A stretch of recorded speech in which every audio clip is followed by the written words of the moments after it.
I am sure you have watched the video I pasted on the screen. That video is going to help you understand the physical happening of the concept I want to explain. Now, we are looking at the relationship between work and kinetic energy, which is very important. And that led to the proof that kinetic energy is half mv². And then, if you go a little further, you now realize that they call it work energy theorem. However, remember that both work and kinetic energy, they have the same unit. Now, let's move on. Now, considering the video you've watched, we are going to make this on the paper, how it looks on the paper.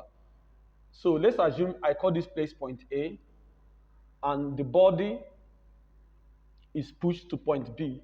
The body has mass, of course, it has mass. And this is the starting point, the initial velocity. So the body moves with a force, pushing it until it gets to the point. Remember, it covers a distance, S. And as the force is pushing it until it gets to this point B. Now, I'm going to make few assumptions. The assumption I'm going to make is that the force, this force is the net force. That means all the forces acting on this body, whether you are talking about the frictional force or you are talking about the weight of the body, which are all forces, which we want to twist or make the body misbehave, we look at a net force, which is the force that ensures, irrespective of all these forces, that this body will continue moving in this direction. Now, we are only considering this force, which is the net force, which is the total force, or sometimes, which is the net force, or the total force, and sometimes we can call it the resultant force. Now, if this is true, as the body is moving, you are keep watching the video. Now, we are going to make an assumption. The assumption I'm going to make is from this constant acceleration equation. And remember that this is the final velocity of the body. Now, we are going to say that acceleration, no, I'm not going to start with that. I'm going to say this. I'm going to say that the body has this equation.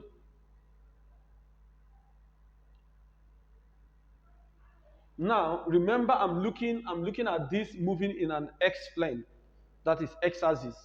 So in this case, this is the final velocity, which is v, and this is the initial velocity, which is u, and the acceleration, the body is moving because the rate of change of velocity with time is constant, because acceleration is constant at this point, even though that the velocity is changing. Initial velocity and then final velocity, the velocity changed. So at this point, we are going to say that acceleration is equal to v² minus u² all over 2s. So this is the acceleration. If this is acceleration, remember the body is a body of mass. This cause, I will call this equation 1. I'm going to multiply m on both sides of this equation and equate it to force, because this force is there. We have to respect it. So I'm going to multiply m to both sides of the equation 1. So I'm going to say ma is equal to m v² minus u² all over 2s. Why am I multiplying with m? Because the body involved in this motion has a mass. So when I multiply by f, I have that the left-hand side of this equation is given as force. Recall that force is equal to ma.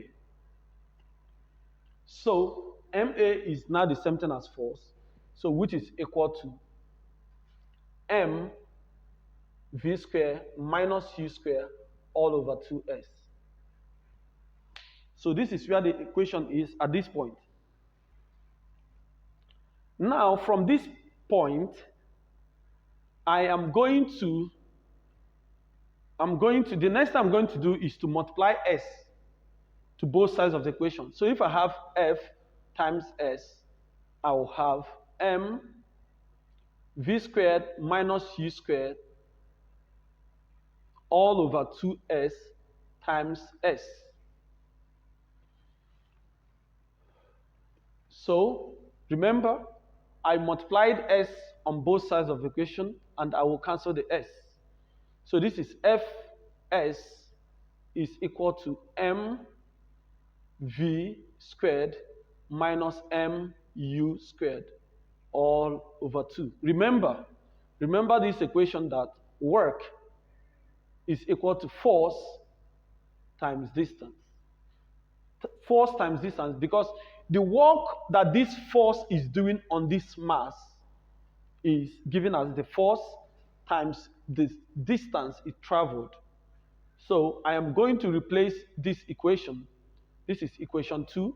I'm going to replace this on the left-hand side with work. So I'm going to say that work is equal to, this is the denominator. I'm going to distribute it on the two parts of the parameters. I'm going to have mv squared divided by 2, this is half, minus mu squared all divided by 2. So you see, if I can make an assumption, there are two assumptions I can make. I can make assumption that this body at this point, if I call at point A, that t is 0. If I say that t is 0 at point A, that means initial speed or initial velocity at this point is going to be 0. So everything now is going to be 0. Or however, I can also say that v squared minus u squared is also going to be in terms of velocity. Therefore, the work is equal to change in kinetic energy. And also, work is equal to K2 minus K1. What I mean is this, that the kinetic energy